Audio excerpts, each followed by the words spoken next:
Nah, teman kita hari ini di podcast ini saya cuma kasih tau kamu orang. Anak Papua ini saya bilang dia ini rising star. Dan kamu orang harus tahu, anak Papua ini dia pukirnya nih. Saya saja kayaknya harus belajar dari orang ini. Di Papua kan selalu framingnya misalnya terjadi suatu daerah tapi satu Papua yang di framing Yang seperti di framing, itu. iya. Padahal kan sebenarnya tanah Papua itu luas. Ya benar. Jadi saya ingin seharap itu bahwa orang-orang di luar Papua paham bahwa di Papua itu tidak hanya hal-hal yang negatif-negatif saja. Tools yang digunakan sama Kahar nih apa? Karena saya lihat kalian punya sinematografi di video itu bagus-bagus. Kok pakai kamera DSLR merek apakah? Atau pakai apa ini? Saya mau tanya lagi Kahar. Pengalaman paling terwildnya Kahar apa? Yang horor boleh.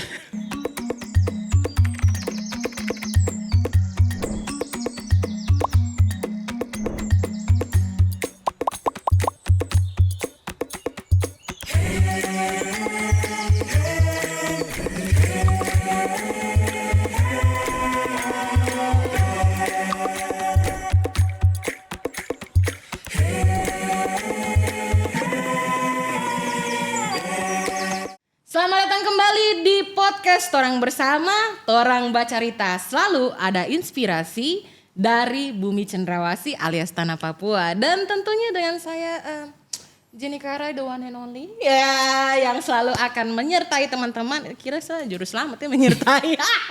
Oke teman-teman, acara ini akan membahas kisah-kisah inspiratif tentunya. Kita akan melanjutkan cerita-cerita yang mungkin teman-teman akan jarang mendengarkan di luar. Tapi akan terbuka di sini. Nah, teman kita hari ini di podcast ini saya cuma kasih tau kamu orang. Anak Papua ini saya bilang dia ini rising star. Dan kamu orang harus tahu, anak Papua ini dia pukirnya nih. Saya saja kayaknya harus belajar dari orang ini. Jadi langsung saja ketong sambut di studio ini sudah ada Tommy Kahar yang dipanggilnya Kahar. Halo Kahar. Halo Kakak Jenny. Iya, akhirnya ketemu ya. Kita orang ketemu bukan di Jayapura, malah kita orang ketemu di Mama Kota. Luar biasa. Luar biasa. Bagaimana kabar? Syukur baik. Syukur saat ini baik, sehat-sehat ya. Oke, Sani mau tanya dulu. Biasanya nih orang timur kalau nama Tommy Kahar kita tuh panggil Tommy, bukan Kahar. Jadi kenapa dipanggilnya malah Kahar bukan Tommy? Ya jadi Kahar itu kan biasanya kalau di nama belakang itu kan marga. Tapi saya sendiri itu, saya kan aslinya sebenarnya Sulawesi. Saya itu lahir di Sulawesi, terus melanjutkan pendidikannya di Jakarta, kemudian tinggal di Papua. Kebetulan ada keluarga di Papua. Nah jadi saya merasa lebih terkenalnya, lebih senang dipanggil itu Kahar. Karena saya rasa ada jati diri di situ, seperti itu. Dan ternyata Kahar itu dari kau punya bapak toh? Ya, nah saya pun nama bapak. Bapak nama apa? Kaharudin. Jadi kau ambil itu dia Kahar masuk ke kau. Ya, jadi kita berkeluarga itu namanya itu ada nama bapak di akhirnya semua. Seperti itu. Jadi hanya Kaharnya yang diambil, jadi saya panggil nama panggilan saat ini Kahar. Sabar, saya kepo. Jadi kalau semuanya ambil Kahar, kalau ketemu panggil Kahar 5 orang balik. Bisa jadi. Aduh, dalam nama ini sama kayak macam saya punya pengalaman pertama kali injak Jawa, kayak mama punya keluarga yang di Jawa, saya panggil bule dan semua bilang ya.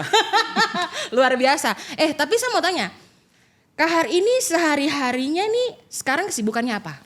Jadi untuk saat ini sekarang sibuk untuk konten kreator, khususnya Content creator ya? YouTube. Di YouTube. juga Instagram dan TikTok seperti itu. Oke, mari kita masuk ke bagian yang seru.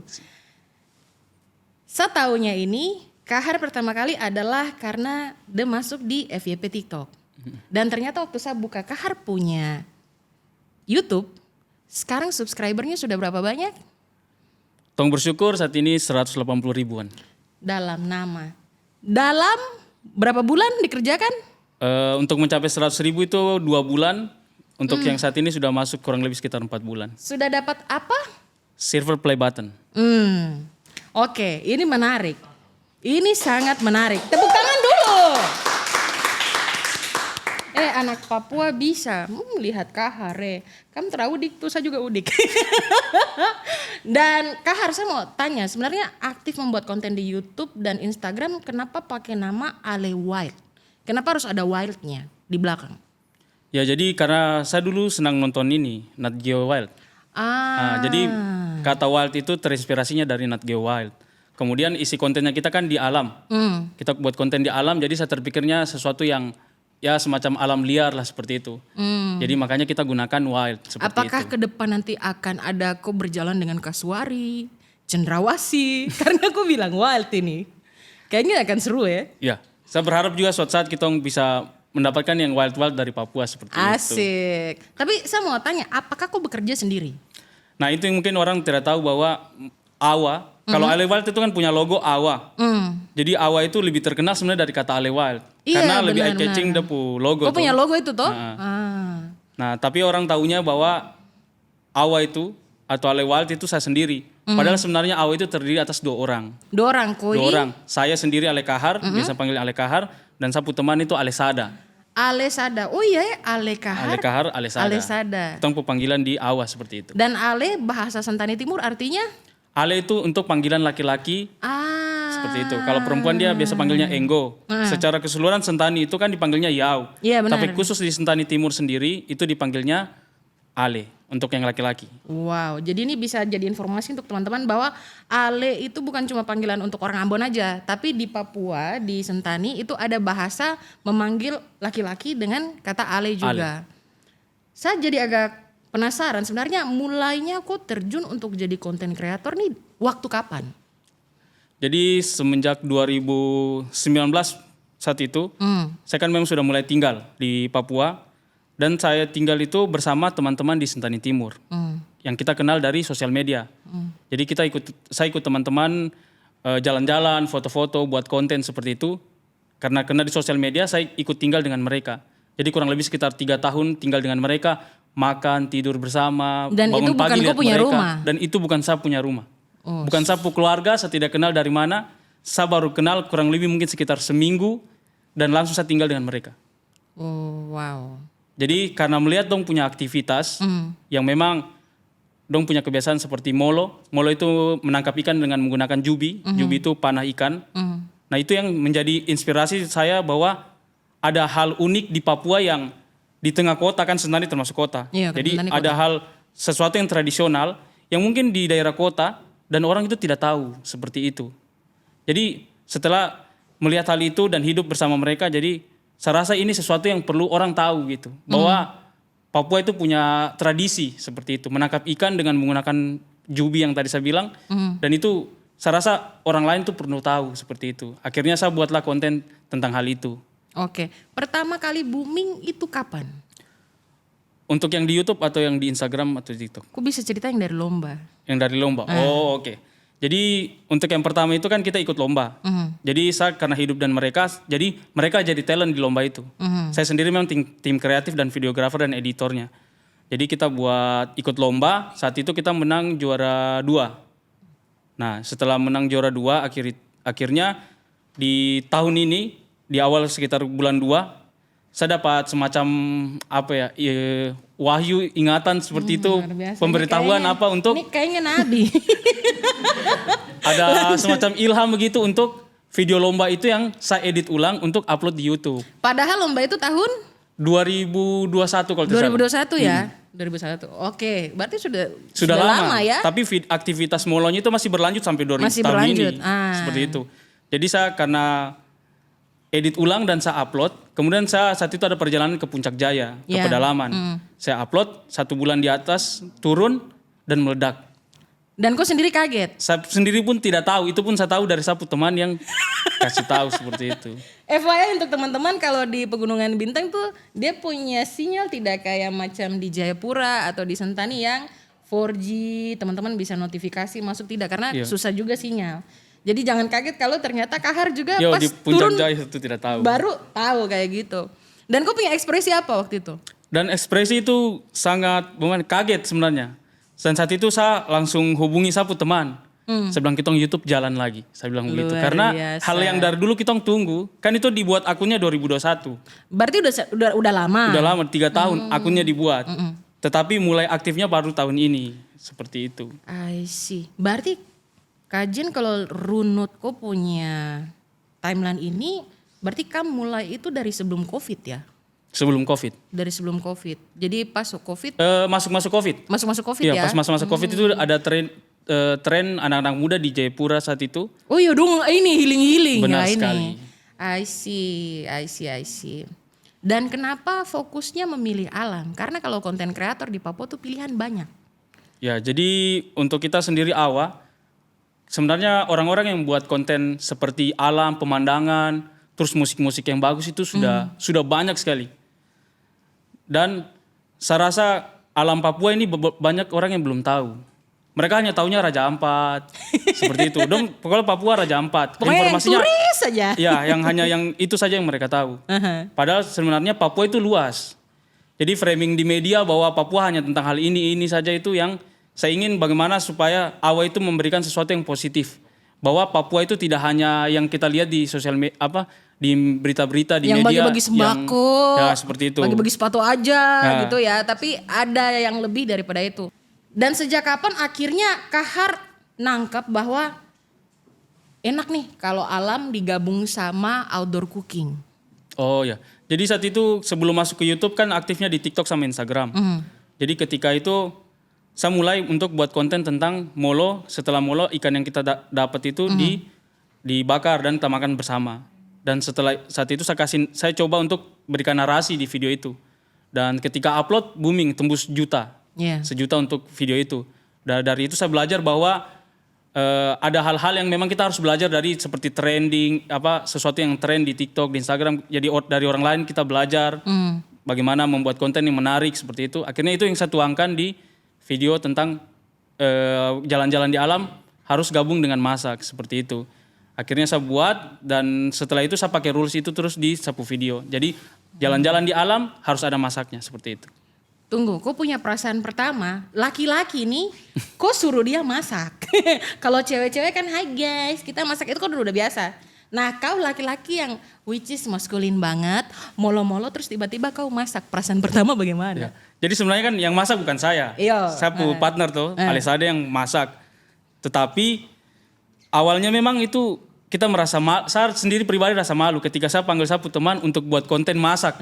Ini seorang laki-laki, orang Papua lagi baru masak, itu kan kegiatannya perempuan tentu ada rasa malu. Tetapi ketika berjalannya waktu dan sekarang kita sudah berkembang, rasa malu itu sudah hilang. Karena dari apa yang kita kerjakan ada hasil begitu orang lihat gitu. Tidak dan hanya orang suka ya. Ya benar sekali. Jadi yang nonton jutaan dan sekarang kita sudah bisa menghasilkan dari apa yang kita puji ripai selama ini seperti itu. Penonton terbanyak di TikTok berapa banyak?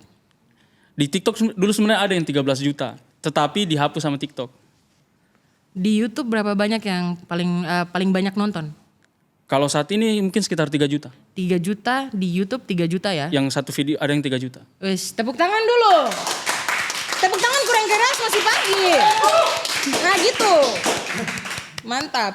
Dan akhirnya apa yang ingin kau sampaikan dari setiap kau punya konten yang kau buat? Jadi tujuan saat ini awal sebenarnya karena kita buat tentang alam, saya ingin tunjukkan tentang Papua. Jadi selama ini saya banyak dapat informasi dari komentar, dari DM juga. Semua itu sesuatu yang negatif tentang Papua. Konten-konten yang viral di Papua itu sesuatu yang negatif. Dalam artian saya tidak mengatakan bahwa membagi sembako itu salah, tapi menurut saya itu sesuatu yang negatif ketika kita menjadikan kesusahannya orang sebagai konten. Ya, benar. Jadi sekarang saat ini AWA itu menunjukkan alam dan bagaimana cara hidup masyarakat Papua dengan alam. Seperti itulah hidup yang sebenarnya. Bukan berarti mereka hidup dengan alam itu tidak bahagia. Kita tidak bisa mendefinisikan itu. Kita tidak tahu standar kebahagiaannya seseorang. Dan di Papua kan selalu framingnya misalnya terjadi suatu daerah tapi satu Papua yang di framing yang seperti di framing, itu. Iya. Padahal kan sebenarnya tanah Papua itu luas. Ya benar. Jadi saya harap itu bahwa orang-orang di luar Papua paham bahwa di Papua itu tidak hanya hal-hal yang negatif-negatif saja. Jadi saya harap Papua itu dong tahunya yang positif supaya ketika kita berpikir positif, jadi Papua nanti jadi lebih positif berkembang maju seperti itu. Mantap. Tepuk tangan dulu. Begitu, harus semangat. Nah, tempat terakhir yang Kahar datangi? Tempat terakhir di Ormu. Ormu ya? Ormu. Coba jelaskan apa yang kau datangi itu. Jadi Ormu itu salah satu kampung di distrik Ravenirara, Kabupaten Jayapura. Butuh berapa lama untuk sampai di sana? Untuk sampai di sana kita gunakan speed 2 jam. 2 jam ya? 2 jam dari daerah Hamadi di kota Jayapura. Kita naik speed menuju kampung Ormu di belakang pegunungan Siklop. Oke. Kebetulan kampung Ormowari itu merupakan kampung sapu partner Alesada. Oke. Jadi saat itu ada pelantikan Ondo Wafi di kampung Ormowari. Jadi kita kebetulan ada kegiatan itu dan saya dengar di situ ada air terjun. Jadi saat itu kita langsung gas ke sana dan kita ikut perayaan pelantikan Ondo Wafi. Timingnya pas ya. Sangat pas sekali. Makanya saya merasa ketika Awa jalan ke suatu tempat itu kita merasa dapat berkat begitu. Tanah Papua dah sambut Awa dengan baik, dah suguhkan dah pemandangan, keindahan tanpa kita minta tapi alam sendiri yang memberikan itu seperti itu. Luar biasa. Dan saya dengar ceritanya ini waktu ke sana pas di hari H itu hujan. Hari hujan.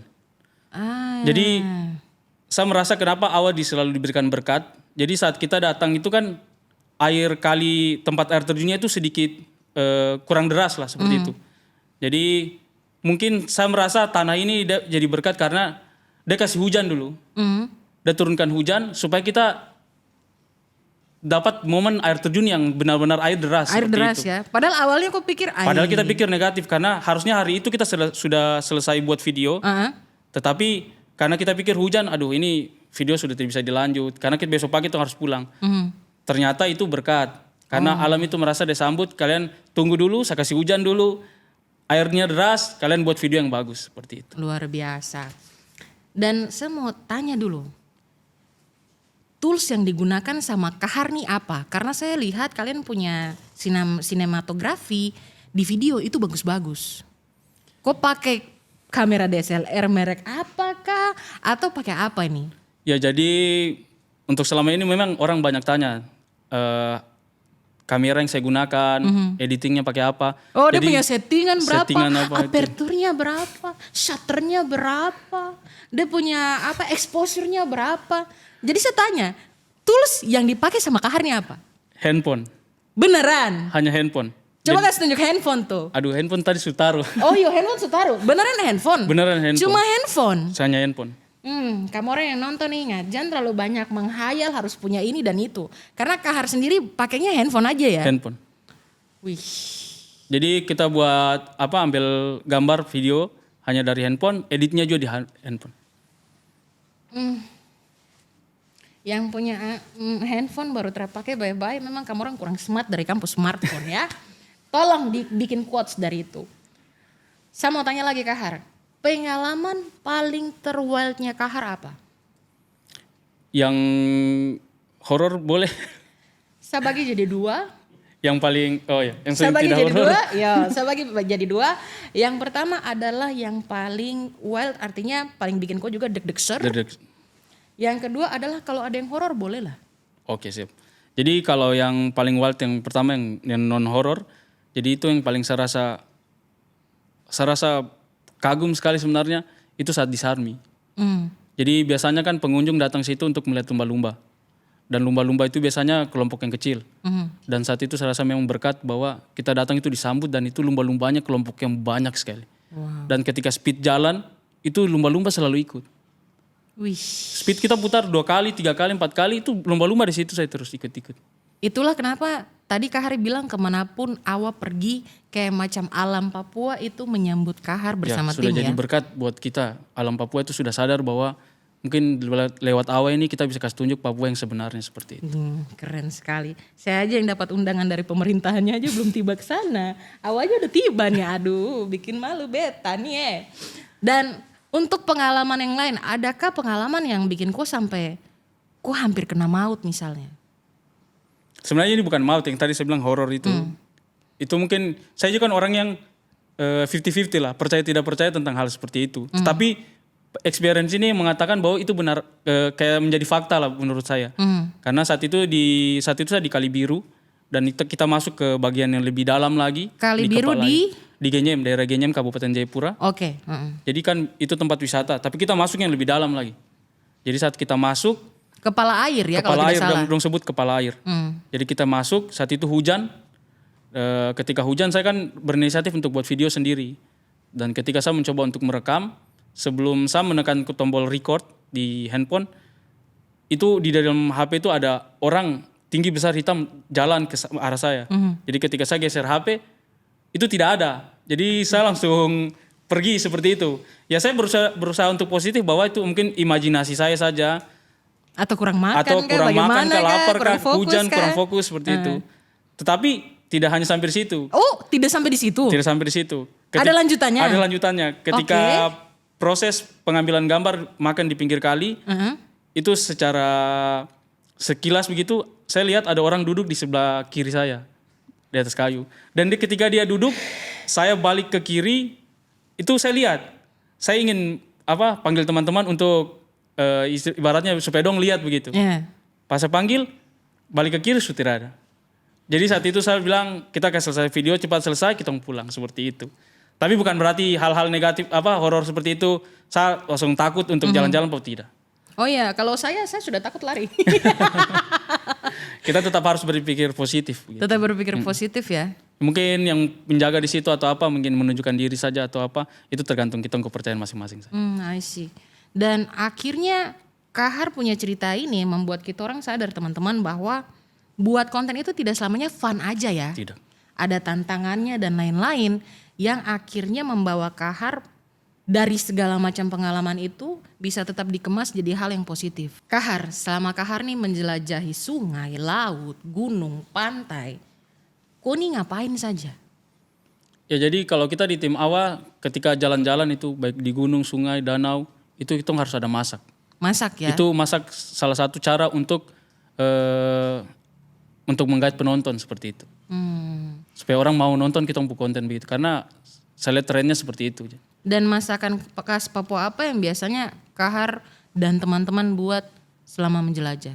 Yang kita buat itu paling utama itu tradisionalnya pasti papeda. Karena memang bahan pokok utama yang ada di Papua itu kan sagu. Tapi kita coba juga membuat sesuatu yang berbeda seperti itu. Kayak kemarin kita gabungkan kayak macam buat burger keladi seperti itu. Burger keladi burger ya? Keladi. Jadi kita ganti rotinya, tidak pakai roti, kita gunakan keladi seperti itu. Terus dia punya daging kamu kasih masuk? Dagingnya kita pakai daging sapi. Enak sekali. Aduh pas lagi nih mau jam siang ya. Langsung lapar. Selesai ini kita makan papeda ya. Semua di studio harus makan papeda. Dan waktu Kahar pergi, adakah tempat yang kau pergi di mana orang belum pernah sentuh? Tempat yang saya pergi, sebenarnya kalau bilang belum pernah sentuh, pasti sudah ada yang pernah datang, baik masyarakat di situ. Tetapi tempat yang benar-benar mungkin kita datang dan saya datang di tempat itu jadi viral kayak begitu. Itu ada. Itu apa tuh di mana? Itu di masih daerah sekitar Sentani Kota. Jadi itu di sekitar pabrik sagu dan kebetulan pabrik sagu di mana? Di sekitar Jembatan Kuning. Oke. Jembatan Kuning itu di daerah Sentani Kota. Jadi tempat itu sebenarnya biasa saja. Tapi di situ terkenal dengan dapur sunset. Jadi tempat itu semacam padang rumput, dataran, view-nya itu hutan sagu sama pegunungan Siklop. Wow. Dan saat itu saya dapat momen yang benar-benar tidak ada awan, jadi dapat sunset paling terbaik. Dan selama di Papua saya rasa itu sunset paling terbaik yang saya pernah lihat di Papua. Sunset terbaik yang pernah dilihat ya di lokasi itu. Di lokasi itu. Dan ketika saya datang, posting di sosial media, besoknya orang sudah datang semua rame. Sampai tempat itu yang punya tempat langsung pasang tarif untuk masuk ke situ. Luar biasa, tepuk tangan dulu. Berarti secara tidak langsung juga Kahar membantu untuk menaikkan. Ya, mempromosikan ya. Dan orang lokal di situ ya dapat pendapatan juga. Luar biasa. Ada tidak pantai atau landscape alam lain yang ternyata beda dari tempat lain yang aku pernah datangi? Itu ada di daerah Puncak Jaya. Puncak Jaya ya? Puncak Jaya saat itu saya ke daerah Puncak Jaya, khususnya daerah Kota Mulia, ibu kota Kabupaten Puncak Jaya. Di situ ada ada danau tidak terlalu besar ukurannya, tetapi dia berwarna hitam. Jadi dapur air itu warna hitam. Air warna hitam? Airnya warna hitam. Tapi walaupun warna hitam, masyarakat biasa tetap pakai air itu untuk mandi di situ. Oh wow. Jadi saya bilangnya itu semacam telaga hitam, karena kan ukurannya kecil. Kalau danau kan besar, ini dia agak kecil, jadi orang biasa panggilnya telaga hitam. Telaga hitam. Terus dia punya kerikil-kerikil warna putih atau warna apa? Bebatuannya sih itu hitam. Semuanya hitam? Mayoritas gitu. Wow. Dan apakah Kahar juga pernah menjelajahi hutan-hutan di Papua? Ya, hutan yang di daerah Kalabiru itu termasuk salah satu hutan juga yang luas, kan daerah Genyem itu masih daerah hutan lindung yang sangat luas di Papua. Kalau di hutan itu biasanya kahar berapa lama sih untuk main di hutan dan cara kamu orang bertahan hidup di sana seperti apa? Kalau main di hutan memang kita bukan tipe kali yang mau survive konten yang survive di hutan, bukan. Tetapi kita biasa dari pagi sampai sore. Dan untuk konsumsi makanannya memang ambil dari hutan. Kita molo ikan, tangkap ikan dari sungai, kemudian kita bakar, ditambah dengan ulat sagu. Ulat sagu ya? Ulat sagu. Aduh saya paling suka ulat sagu. Karena ulat sagu tuh kalau yang Kajen suka itu yang diasap. Jadi dia punya struktur tuh karamel. Kalau Kahar sukanya ulat sagu yang apa nih? Dibakar atau yang dibakar? Yang dibakar ya? Yang dibakar. Karena lebih crunchy, kepalanya kriuk-kriuk ya. Soalnya kalau yang hidup. Kakak di sini juga pokoknya harus coba ulat sagu ya. Yang hidup. Oke. Ya kita next. Selama menjelajah nih, saya selalu lihat Kahar pasti jalan dengan banyak teman. Nah, dorang nih siapa? Jadi mereka ini saya anggap seperti keluarga. Itu yang saya bilang tadi bahwa saya ketika datang tinggal di Sentani Timur itu tinggal bersama mereka. Jadi mereka sudah yang jadi sapu teman-teman jalan seperti itu. Dan apakah itu berubah-ubah atau? Tidak. Tidak ya? Iya. Berarti Kahar selama menjelajahi itu Kahar pilih? Iya saya pilih karena ketika jalan itu memang dengan untuk khususnya konten awas sendiri buat konten itu kan dengan orang yang saya berpartner. Jadi karena kita sudah berpartner, sudah saling paham ketika buat konten dan saya merasa aman juga dan nyaman ketika jalan dengan dong seperti itu. Wes, berarti seru sekali ya kalau macam kita orang sudah bahas tempat-tempat yang keren dan wild di Papua itu kayaknya tidak waktu tuh berjalannya kayak kurang ya. Terlalu banyak gitu. Apalagi kalau macam Kahar pasti Kajen yakin nih akan pergi ke tempat-tempat lain di luar dari Papua, kita aminkan. Aminkan. Dan Kajen mau tanya dulu. Adakah cerita unik tentang aktivitas masyarakat yang pernah Kahar datangi? Aktivitas unik sebenarnya ini memang mereka hidup seperti itu. Jadi saat itu saya kunjungi di Depapre dan masyarakatnya rumahnya semua di atas laut. Padahal ada daratan nih. Tetapi mereka lebih memilih untuk tinggal di rumahnya itu di atas laut seperti itu. Di atas laut ya. Itu di Kampung Tablasupa. Tablasupa. Oh iya, Tablasupa semuanya di atas laut ya. Iya, jadi mirip-mirip film Avatar seperti itu. Iya, benar-benar.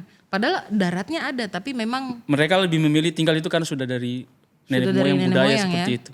Oke, itu tinggal pakai boot sedikit ke sana langsung kok tiba di Kajenpo Kampung Demta. Iya. Dan saya mau tanya dulu, tradisi unik Papua apa yang tidak banyak orang ketahui? Kalau tradisi unik mungkin yang kita hanya dapat di Papua itu tentu bakar batu. Bakar batu ya? Bakar batu itu sudah menjadi sesuatu yang paling unik, ikonik di Papua sendiri, bakar batu. Dan itu biasanya bakar batu mayoritas kebanyakan di daerah pegunungan. Tapi di pesisir juga ada seperti Baraben di daerah pesisir pantai itu. Iya. Seperti itu bakar batu. Bakar batu. Benar, kalau bakar batu sendiri kebanyakan di area pegunungan dan serunya adalah kayaknya areanya kita aja ya yang ada bakar batunya. Bakar batu. Itu hal yang menarik. Dan teman-teman di sini nanti kalau ke Papua nanti kita bakar batu ya. Bukan cuma bakar uang, kita bakar batu juga. Kalau kita bisa bakar yang lain kita bakar. Dan saya mau tanya menurut Kahar nih. Setelah kita ngomong tentang alam yang wild, kita ngomong tentang makanan, kita ngomong tentang tradisi, kita ngomong juga tentang budaya yang berbeda. Apa keunikan yang membedakan antara daerah di tanah Papua yang membedakan dia dari tempat yang lain yang Kahar rasakan? Keunikannya Papua sendiri? Iya. Sebenarnya keunikan Papua ini lebih lebih ke arah hewannya. Salah satu hewan yang paling ikonik di Papua itu kan cendrawasih. Jadi kau pernah lihat yang di depan kau ini kan? Lanjut. Jadi memang cendrawasih itu salah satu burung yang menurut saya itu paling indah sekali. Itu semacam orang bilangnya burung surga seperti itu. Karena itu yang menjadi ikonik Papua dan itu sesuatu yang paling unik karena kita tidak bisa dapat di tempat lain seperti itu. Benar. Dan FYI untuk teman-teman, burung cendrawasih ini disebut juga burung hantu karena dia hanya muncul di durasi 1 jam aja di pagi hari, setelah itu dia hilang. Dan ketika teman-teman cari tuh udah ndak ada. Gitu. Ya, semua yang ada di sini harus datang ke Papua, nanti kita lihat cendrawasih bareng-bareng ya. Untuk saat ini lihat cendrawasih yang ini aja dulu. Ini bukan burung hantu, burung cantik.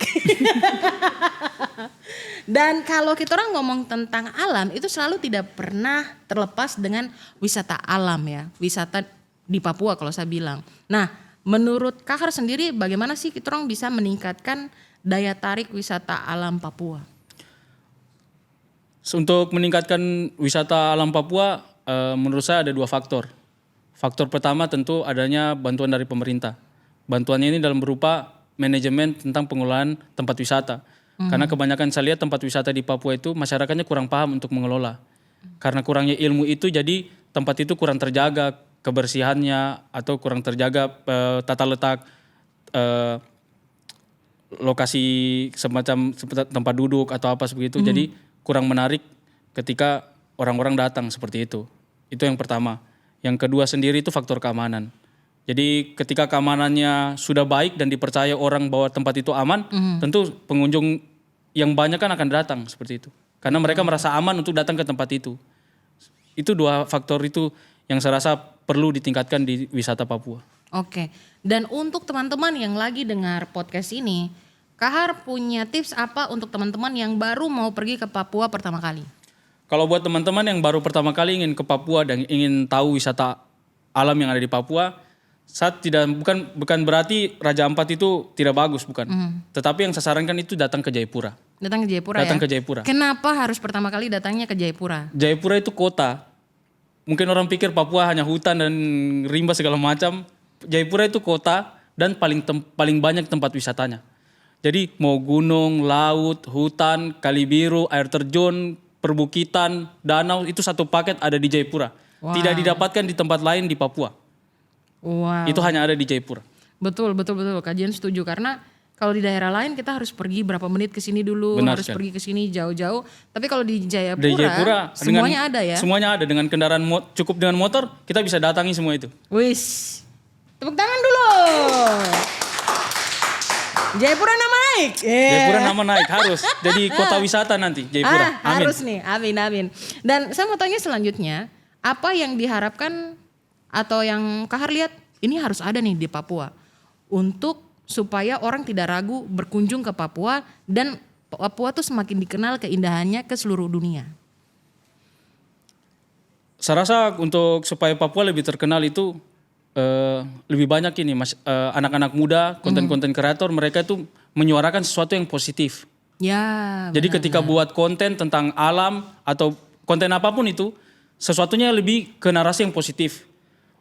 Jangan kita buat narasi negatif terus tentang Papua. Karena ketika kita buat narasi yang negatif, tentu orang akan berpikiran negatif tentang Papua.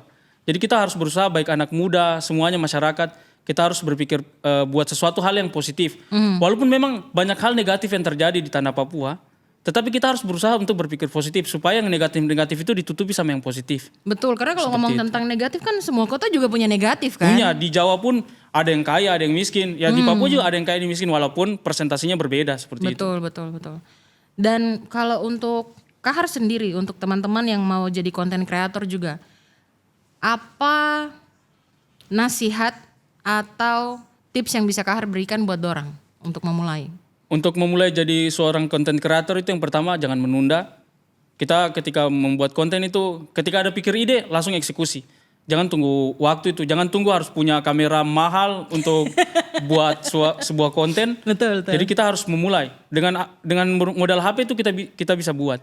Jadi tingkatkan kreativitas seperti itu. Dan Awa tuh sudah membuktikan ya. Ya, awal kita bisa buktikan bahwa bermodalkan HP itu udah dapat badge silver ya silver play button dari YouTube. Dan sudah follower sudah ratusan ribu ya.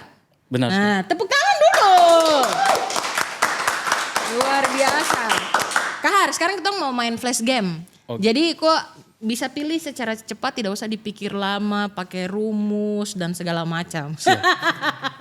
Oke, jawab cepat satu kata ya. Traveling bagi Kahar. Hidup.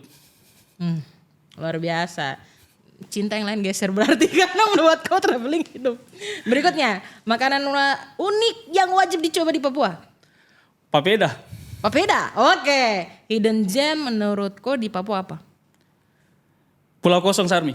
Pulau Kosong Sarmi, oke. Aktivitas yang harus atau hanya bisa dilakukan ketika mengunjungi Papua? Lihat cendrawasih. Cendrawasih, Semua yang di sini harus ikut harus nonton harus kalau pergi ke Papua harus pergi wajib lihat cendrawasih. Kalau tidak bisa lihat sah saja dulu. Berikutnya, budaya tradisional menarik Papua menurut Kahar.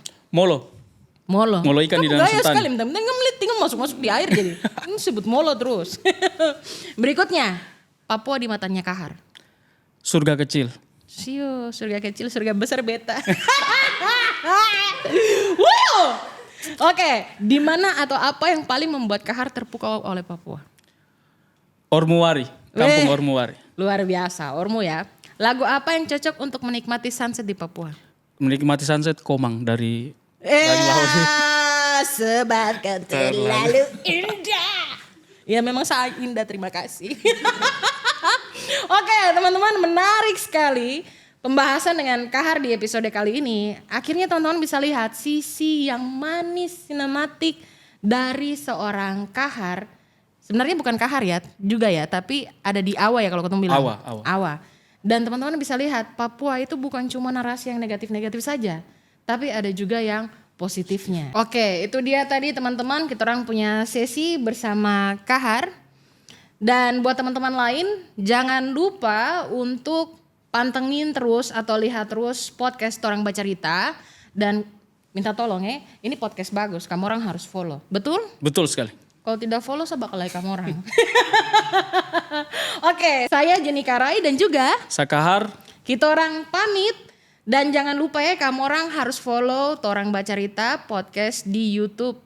Dan pokoknya barang bagus kalau kamu tidak follow, kamu rugi sekali harus tahu. Karena ada cerita-cerita menarik banyak. Dan seperti biasa, Torang Bacarita selalu ada inspirasi dari bumi cendrawasih. Dah.